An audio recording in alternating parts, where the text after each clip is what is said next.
Graphing quadratic functions. Here in the example we have a graph y equals negative 2x squared plus 6x plus 8.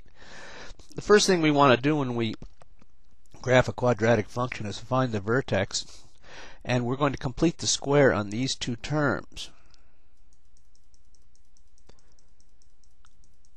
Okay, in order to do that, I'm going to have to factor out the negative 2 out of these two terms because we can only complete the square when the coefficient on the x squared term is 1. And the way we get this number here is we take 1/2 of negative 3 and we square it. Well, 1/2 of negative 3 is negative 3/2. Negative 3/2 squared is positive 9/4. So I'm going to add positive 9/4 here. And I also have plus 8 from the original.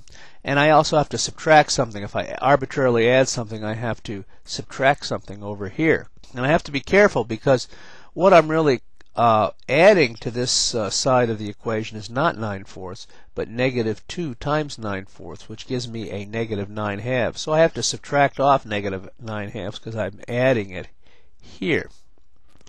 And I can do a little bit of simplification. I think that's what I do. I change the 8 to 16/2 and the 9 negative to positive. Notice also that this is a perfect square trinomial, so this becomes the square root of x, which is x, square root of this, which is 3/2. You use a negative because that's a negative there. And if we really remultiplied this out, we'd end up with this expression.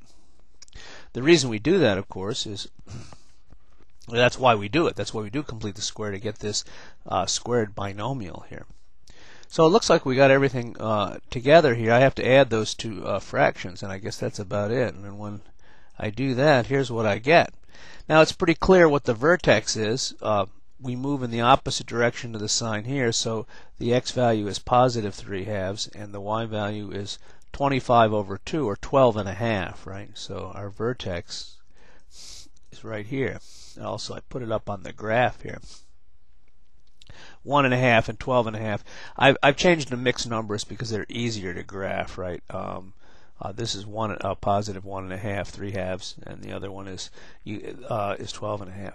Now I've got my vertex set up there, and I could actually draw a graph of this just from this rough graph, and it would look something like this. That would be pretty accurate.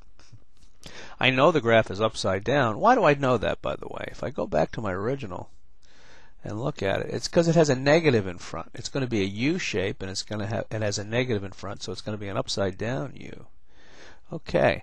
Now what I'd like to do is find the y-intercepts and the x-intercepts to make a better graph here. Let's see, where are we? Here we are. Yeah. You find the y-intercepts by setting x to 0, and of course it's 8, right? So when x is 0, y is 8. The x-intercepts you can find by setting y to 0 and solving the quadratic equation. Hopefully it'll factor, and as it turns out it does.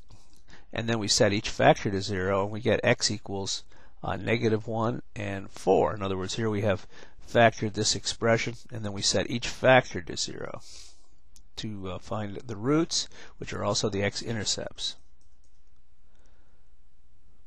Alright, I think we got everything here.